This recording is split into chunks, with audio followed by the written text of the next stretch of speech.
They say every nation has an hour when the sky changes color quietly, without thunder, without warning, and only those who are awake feel the shift. For America, that hour, according to the old transcripts of Baba Vanga, begins somewhere in the fog of 2026. Not with an explosion, not with a catastrophe the world can photograph, but with something darker, slower, and far more intimate. A pressure rising beneath the skin of the country, like a fault line trembling in the night before it splits. For many, that pressure began the moment a single bullet tore through the summer air in 2024 and struck a man whose presence has shaped a decade of American life: Donald Trump. But others insist the story is older written, long before that rally, long before the crowds screamed, long before the cameras shook. They say it began decades ago in the words of a blind woman from a forgotten village on the edge of Bulgaria. When the footage of the assassination attempt first spread across the world, millions felt the shock as if it were a rupture in the ground beneath their own feet. 1,000 angles replayed the moment, the sudden crack of distant metal, the instinctive collapse of bodies, the blood on a white shirt tanned. Yet what unsettled people most was not the act itself, but the uncanny echo it carried. Somewhere buried in old recordings, somewhere in notebooks yellowed by dust, there were sentences Baba Vanga had spoken long ago. A leader who would fall, a wound that would not end him, an eagle that would tremble. For years those words lay dormant, dismissed as metaphor, archived as folklore, but when the rally turned to chaos, those same words woke up, as if waiting for the right moment to breathe. People began searching for the fragments, lines written hastily by journalists, whispered recollections from visitors. Paragraphs passed through generations like fragile relics, and soon enough, one phrase resurfaced: "What is hidden behind the golden man will shake the land of liberty." At first it made no sense. The golden man, a mask, a symbol, but in the hours after the attack, for many, the pieces began to arrange themselves. The golden towers, the imagery, the brand built on gilded surfaces and glittering hallways. Whether one admired him or despised him, there was no denying that Trump, more than any leader in recent American history, belonged to the world of gold, its aura, its spectacle, its architecture. But even that was only the surface. Beneath the symbolism was the undercurrent. Vanga often spoke about the idea that fate does not move in leaps, but in tremors, that a nation's turning point arrives long before anyone sees it. Carried in the whispers of unrest, the decay of trust, the tightening of unseen hands. For decades, the United States stood as a beacon of certainty, its institutions towering like pillars carved from the strongest stone. But as the rally smoke settled, what many feared most was not a single attack, but the possibility that the stone itself was beginning to crack from within. In living rooms, in churches, in the low hum of late-night talk shows, a strange mixture of dread and recognition settled in. Something had been set into motion, something old, something that carried the weight of prophecy, and yet no one could name it, not clearly, not fully. All they could sense was that the world had stepped from one page of history onto another.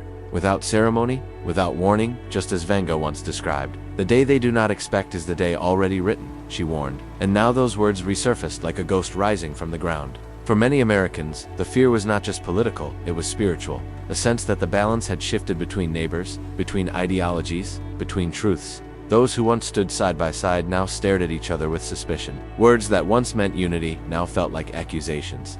And the attack, instead of closing the distance, pulled it wider. It did not silence the country, it amplified it. 1,000 voices shouting past one another, echoing through a house that felt increasingly divided. People did not merely disagree, they fractured. And still, beneath all the noise, something quieter was unfolding. A whisper beneath the shouting, a sensation that the chaos was only the prelude, and the true weight of 2026 had not yet revealed its face. That was the part of Vanga's prophecy that unsettled people the most, not the wound, not the fall, but the rise. She spoke of a return, not gentle, not healing, but disruptive. A rise that would unravel what little unity remained. "He shall rise again," she said, "but the land will not know peace." For years, it was interpreted as symbolic. But after 2024, far fewer were willing to dismiss it. As winter faded and the months moved forward, analysts tried to explain it all through logic, polls, trends, security failures, political fatigue. But logic, in moments like these, felt small, almost fragile, because beneath the political machinery was something less measurable, an ancient sense that a nation was being sifted, tested, pushed toward a moment it did not want to face. And in that moment, the prophecies that had once seemed distant, foreign, almost mythic, began to feel startlingly close. People found themselves asking questions they had avoided for years. What if the division was not a season, but a path? What if the chaos was not a detour, but a destination? What if the warning for 2026 was not about a single event, but a sequence, a slow tightening of unseen hands, a shaking of foundations that had long appeared unbreakable? And above all, what if Baba Vanga had seen something America had not yet dared to admit to itself? In quiet towns and restless cities alike, the question lingered. It moved through conversations like a shadow slipping beneath the doorframe. It hovered behind headlines. It slept and woke with those who felt the tremor of history in their bones. Because deep down, beneath politics, beneath ideology, beneath the noise of the moment, a strange truth was taking shape, that something was coming, not from outside the nation, but from within. And the prophecy that once felt like folklore was beginning to sound like a warning. The shadow of 2026 had begun to stretch across the land, and for the first time in a long time, America looked at itself and did not recognize the reflection. Long before her name drifted across the ocean, before analysts invoked her in moments of crisis, Baba Vanga was simply a girl on the outskirts of a forgotten world, one the modern era rarely remembers. She was born in a village so small that maps barely bothered to mark it, a place where the wind carried more stories than the people did. In that village, storms were not just weather, they were omens, and one such storm would carve her fate into something the world still struggles to understand. She was a child when it happened, no older than the age when most children still chase sunlight across fields. The storm came without warning, a wall of violent wind that roared over the hills, twisting the earth into spirals and dragging the young girl into its center. When the sky calmed and the villagers found her, her eyes were sealed shut with dust and injury. She lived, but the world she emerged into was darker than the one she left. Many thought her life would shrink after that day. Instead, it expanded into a realm the rest of us cannot see. According to those who knew her earliest years, the blindness changed something in her, not just physically, but inwardly. She spoke of moments that didn't belong to the present. She described voices that whispered things she had not learned. She talked of places she had never visited, events she couldn't have known. Her family tried to quiet these murmurs, but as she grew, the visions sharpened, like lanterns flickering to life in a long hallway of time. People began to notice that her words, simple as they were, carried weight, heavy, unsettling, impossible to ignore. By her teenage years, villagers walked miles to ask her about illnesses, missing relatives, and future harvests. She would sit quietly, hands folded in her lap, her eyes clouded like frost, and speak with a calmness that unnerved even the bravest. Sometimes her answers were comforting. Other times, they were warnings. But what defined her gift most was not the accuracy alone, it was the strange stillness she possessed. A silence that felt older than the world around her. When the decades moved forward and Bulgaria passed through wars, occupations, and upheavals, her reputation grew beyond village gossip. Soldiers sought her out. Mothers carried photographs of sons who never returned. Even government officials, curious or fearful, or both, visited her to test what she knew. Files from the era, many of them resurfacing only after long dormancy, described Soviet researchers sitting across from her, recording her voice, studying her mannerisms, documenting patterns that could not be easily explained. Some dismissed her as a folk curiosity. Others whispered that she was the most unsettling woman they had ever met. Then came the predictions that would travel far beyond Eastern Europe. Long before the towers fell in New York, she spoke of American brothers struck by steel birds. At the time, to anyone hearing those words, the phrase sounded like a riddle lost in translation. But after 2001, it resurfaced with a force that pushed her name into global memory. Before the Syrian war erupted, she warned of a fire beginning in the Middle East that would scatter millions across borders, children lost in dust, cities drowned in smoke. For many years, her warnings were ignored. Then the headlines caught up to her language. Before Chernobyl, she spoke of a northern fire that would poison the earth. Before the collapse of the Soviet Union, she described the Red Fortress crumbling with no enemy at the gates. Before Fukushima, she spoke of waves carrying death to the land of the rising sun. These were not polished prophecies. They were fragments, images described by a woman who lived in darkness, yet claimed to see through time. But as each event unfolded, people began to dig into the old notebooks that chronicled her visions. They began cross-referencing recordings, diary entries, interviews, and testimonies. And a pattern emerged, not perfect, not mathematical, but undeniable in its resonance. Skeptics argued that her followers retrofitted her words to modern events, but even they could not fully explain why so many of her phrases aligned so precisely with reality. Nor could they explain how her influence crossed borders without fame, without media, without intent. She never toured the world. She never wrote a book. She never sought attention. And yet, by the time she died in 1996, leaders from multiple nations had sent emissaries to speak with her. Her home, small and unremarkable, became a place where history felt thin, as if threads of the past and future touched in ways ordinary minds could not track.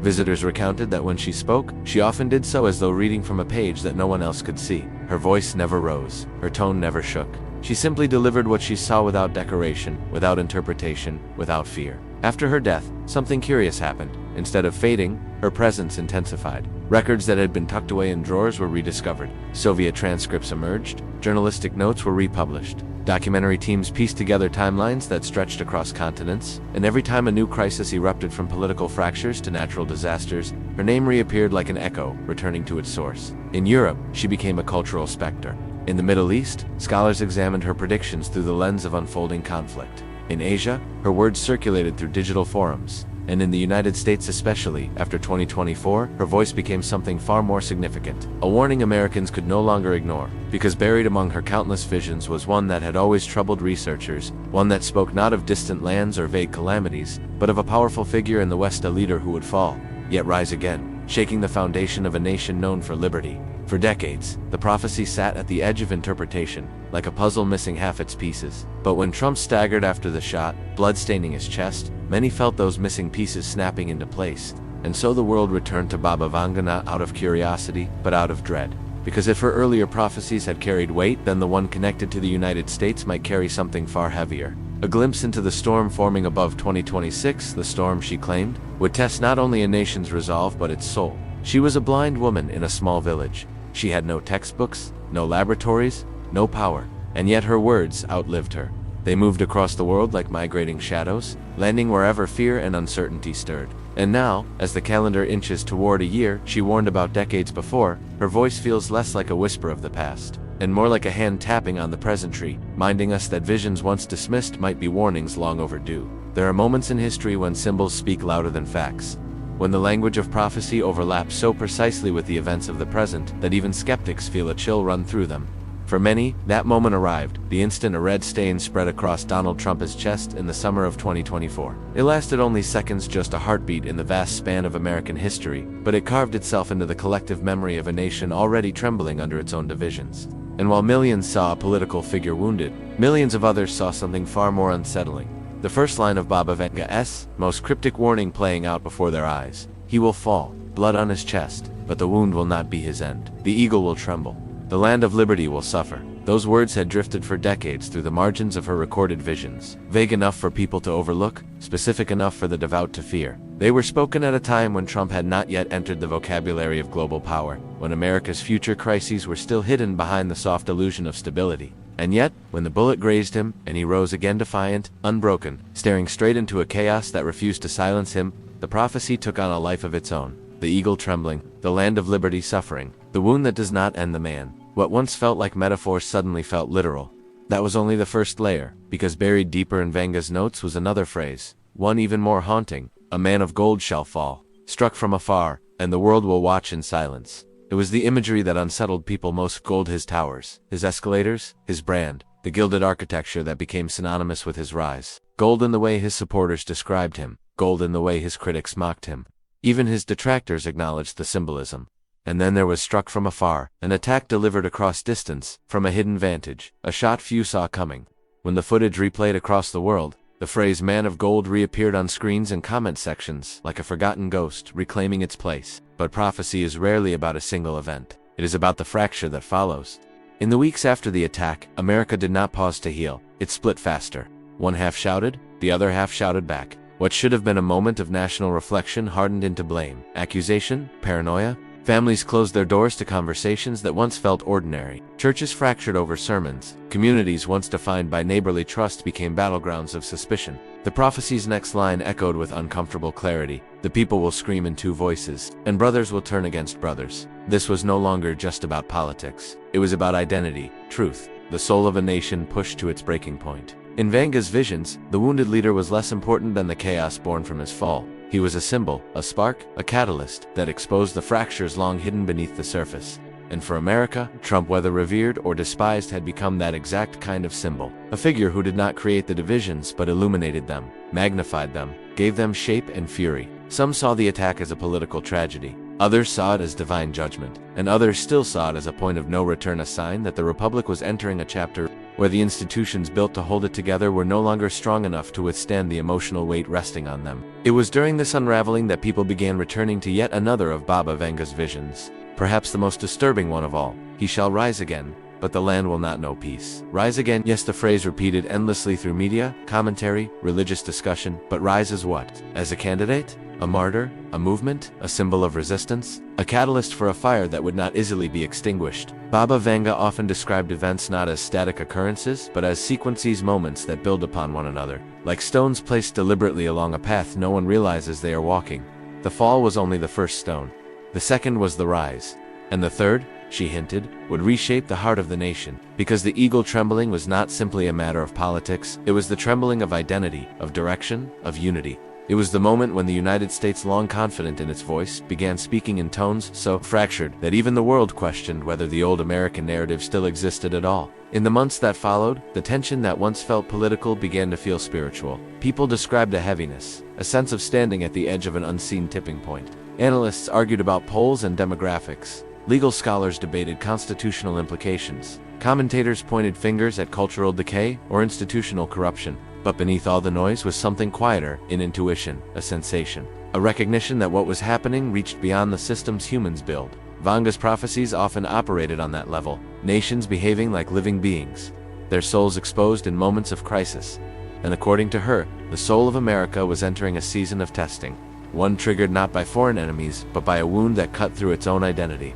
Trump's survival became the dividing line, one that millions celebrated as divine protection, and millions more saw as a sign of looming upheaval. His rise, whether through ballots, influence, or movement, was no longer a political question but a prophetic one, and the nation, caught in the gravity of two opposing visions, found itself unable to escape the pole. What terrified people, quietly and privately, was not the idea of Trump's return. It was the possibility that the return itself was part of a larger pattern, one Vanga had seen decades before, one that could not be manipulated by experts or polls or institutions. A pattern in which the wounded leader rises, a pattern in which the eagle trembles, a pattern in which peace grows thin, a pattern in which the year 2026 stands as a threshold. The country may cross without fully understanding what lies on the other side. For many, the prophecy no longer felt distant. It felt like a mirror, and the reflection staring back at them was a nation unsure whether it was breaking or transforming.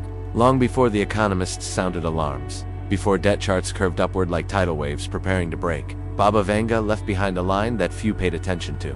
It was quiet, almost poetic, buried among pages of more dramatic visions. But now, as the world inches toward 2026, it returns with a weight that feels almost unbearable. The great land will count its riches and find only dust. The tables will be full of plates, but the plates will be empty. For decades, readers treated it as metaphor and image meant to evoke humility, or a warning against greed. But in recent years, the words have sharpened. They no longer resemble poetry, they resemble the headlines. Inflation rising like a slow, invisible fire, savings evaporating as though pulled through unseen cracks. Families working harder than ever, yet affording less than they once did. Shelves thinning not from panic, but from quiet, persistent scarcity. And beneath it all, a global system straining under its own weight: debt, instability, fragility, wrapped in the appearance of prosperity. When Baba Vanga described a future in which wealth loses its power and food becomes more valuable than gold, few imagined that such a reversal could apply to America, the nation whose abundance had long been its pride. But now, as economists whisper about recessions, downturns, currency shifts, and digital vulnerabilities, the prophecy no longer feels distant. It feels like a tide rolling in, slow and steady, impossible to ignore. The year 2026 has become a point of focus, not because of one prediction, but because so many threads seem to converge upon it. Economic, political, spiritual, even agricultural. Drought creeping across fertile lands, storms reshaping coastlines, supply chains that once stretched seamlessly across oceans now faltering under pressure. Food, once taken for granted, suddenly treated as a commodity whose future is uncertain. And yet, the economic tremor is only one part of the prophecy. What unsettles the watching world more deeply is another line delivered almost casually, yet holding consequences that could reshape the entire global order. The eagle will stand alone. The hands that once reached out will pull back. It is a chilling image, the symbol of America perched on a high cliff, wings spread but unsupported, looking down at a landscape that has shifted beneath it. For generations, the United States stood at the center of alliances: NATO, trade partnerships, diplomatic pacts, defense commitments. Allies once rallied at the slightest call. Rivals tread carefully under the weight of American influence. But now the winds have begun to change. Nations that once depended on the United States are slowly realigning, either out of fear or ambition. Some drift toward new powers rising in the East. Others hedge their bets, forging partnerships that exclude the American voice. Trust, that fragile currency of diplomacy, has thinned. Promises once unshakable now feel negotiable. And in the quiet spaces of international halls, the question whispered is no longer what can America lead, but what will America lose? Global politics no longer orbit the same sun. China grows bolder, Russia grows unpredictable. Regional powers grow opportunistic, and Europe, along America's closest partner, shows cracks of doubt, weariness, independence. This, to Vanga Forsana in the language of geopolitics, but in the stark simplicity of spiritual vision, silence will follow where there was once alliance. When the fire burns, they will watch but not come.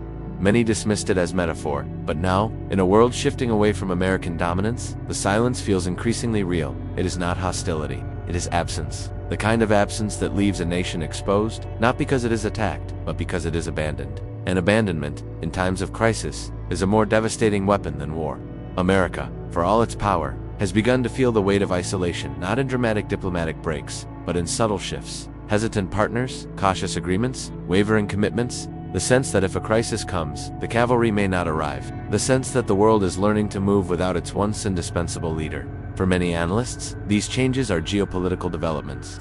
For those who study prophecy, they are the second tremor in a long chain that Vanga described. The first tremor was internal fracture, the division of hearts, the war of voices. The second tremor is external distanced, the fading of alliances, the quiet turning away. And the third tremor, she implied, would be spiritual crisis deeper than economics or politics, a reckoning of identity and direction. But the present moment carries both the second and the third tremors intertwined. The economy bends, the alliances loosen, the trust evaporates. And Americans, once confident in their place in the world, now find themselves asking whether the structures they assumed would last forever are beginning to unravel. The prophecy does not say the eagle will fall, it says the eagle will stand alone. And sometimes, standing alone is far more dangerous than falling. It is in this atmosphere of global shift that Vanga's final warning for this chapter unfolds. From the dust of wealth and the silence of allies, a new order will rise. The people will call it freedom, but it will be fear. A new order not necessarily foreign, not necessarily imposed, but born from crisis, from distrust, from hunger, from confusion, from the longing for stability in unstable times. When a people feel unprotected by allies, by leaders, by the systems meant to sustain them, they become vulnerable to promises that shine on the outside but tighten chains on the inside. The tightening of these invisible chains is already beginning. Surveillance framed as safety, censorship framed as responsibility, restrictions framed as protection. All accepted not by force, but by consent, because fear opens doors that reason would keep locked. And as 2026 draws nearer, the question grows heavier. Is America approaching a moment of reckoning, not because the world attacks it, but because the world steps back and watches? For many, Vanga's prophecy feels less like a prediction and more like a diagnosis. A mirror held up to a nation struggling to recognize itself. A reminder that external threats are never as dangerous as internal fractures, then that isolation is never as sudden as it seems. It begins with silence, with hesitation, with distance, and then one day, without warning, the eagle looks around and discovers that the sky that once belonged to it alone is now crowded with wings it does not control. And the year 2026 stands at the edge of that sky, waiting. There are prophecies that speak of storms and earthquakes, of nations rising and falling, of wars fought with steel and fire, but the final warnings Baba Vanga left behind belong to a different realm, quieter, more intimate, far more unsettling. They deal not with the shaking of the earth, but with the shaking of the soul. And among all her visions, the ones she offered about the time after the wounded leader rises again are the most cryptic, the most debated, and, too many, the most urgent. She spoke of a future where the world would look for saviors, not because it was naive, but because it was afraid. A time when chaos would make the loudest voice seem like the truest one. When the people, exhausted by division, distrust, and scarcity, would cling to whoever promised order, even if that order demanded their freedom in return. When the night grows deep, she warned, many lights will appear, but only one is true, and the rest are traps. For decades, this line was interpreted philosophically, even symbolically, but now, in a nation fractured by ideology, shaken by violence, and weighed down by economic uncertainty, it has taken on a sharper edge. Because America is entering a season where desperation can be mistaken for hope, where charisma can masquerade as truth, and where power, emotional unfiltered, can be mistaken for salvation. This is the landscape in which the risen leader stands. In the aftermath of the 2024 attack, something changed in the way people spoke of Donald Trump, not just supporters, but critics as well. For some, he became a symbol of resilience, a man who stood up from the ground with blood across his chest and refused to yield. For others, he became an omen, a sign that the nation's deep wounds were about to reopen. And for millions caught between these two extremes, He became something else entirely, a mirror reflecting the confusion, anger, fear, and longing of an America that no longer recognizes itself. Baba Vanga touched on this phenomenon long before anyone knew his name. She warned of a figure who would rise not through institutions, but through emotion, not through law, but through unrest. He shall not wear the crown, but he shall command it, she said. A line so strange that scholars struggled to interpret it, but in recent years, the meaning has begun to crystallize. Leadership without office, influence without title, power without the rituals of democracy, a movement, not a term, a symbol, not a president. This is the danger she foresaw it, the man himself. But the spiritual vacuum that forms when a nation loses its center. Because when institutions weaken, when truth fractures, when unity dissolves, people begin searching for anchors. And the wrong anchor can pull a nation into depths it cannot escape. That is why Vanga's last and most urgent prophecy was not about politics at all. It was about the soul. She warned of a great confusion of spirits, a time when what is false would sound true, and what is true would be dismissed, mocked, or feared. A time when churches would splinter, when believers would argue not against the world, but against one another. The wolves will wear the clothes of shepherds, she said, and many will follow them into darkness. To many Christians, these words echo scripture. To others, they sound like a warning meant for a world drowning in voices, commentators, influencers, prophets, experts, leaders all competing for attention, allegiance, trust. And in this storm of voices, a single danger rises: the quiet death of discernment, the ability to tell light from shadow. This loss of discernment is visible everywhere now. People cling to ideas not because they are true, but because they offer comfort. They follow personalities, not principles. They build belief on emotion, not on wisdom. And in this environment, false saviors thrive, not only political leaders, but cultural icons, spiritual figures, movements promising clarity in a world that no longer offers any. Baba Vanga described this era as one where the world would stumble in a forest of mirrors, each reflection offering a different reality, each one demanding loyalty. And she said that in this forest, many would lose themselves. Truth becomes a stranger, she warned, and those who speak it will be cast out. For many Americans, that warning feels painfully familiar. People now hesitate before expressing their convictions. They weigh every word. They measure every opinion. Conversations feel like minefields. Social circles fracture. Neighbors grow distant. Friends become quiet. Not because they disagree, but because they no longer trust the world around them to hold disagreement without tearing apart. This is the crisis beneath the crisis, the spiritual erosion that underlies every external conflict. And yet, Vanga did not end her message in despair. For all the darkness she described, division, scarcity, fear, false saviors, she spoke of a remnant, a small, steady group who would not lose their way. Not because they were strong, but because they were anchored in something deeper than emotion. When the night is longest, she said, the faithful will be the stars. They will not guide armies, but souls. This is her hope, that while nations shake and systems crack, while alliances fade and leaders fall, there will remain a people whose strength does not come from politics or wealth, but from the quiet fire of faith. People who refuse to be shaped by fear. People who do not trade truth for the comfort of deception. People who remain gentle in a world turning harsh. She described them as the remnant, a word that appears throughout Scripture, representing those who endure not because they flee the storm, but because they hold fast through it. They are ordinary people. Parents, elders, young believers, quiet individuals who choose humility over fury, compassion over vengeance, prayer over panic. And she said that these people would carry the light that others have forgotten, light that does not conquer by force, but by presence. Even one candle, she said, can guide 1,000 in darkness.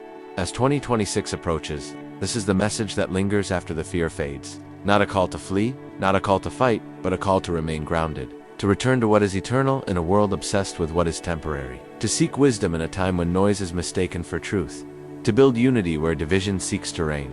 To anchor identity not in nations or leaders or movements, but in God, the one foundation that does not shift. The storm may come, the night may deepen, the eagle may stand alone, but the remnant, Vanga said, would endure.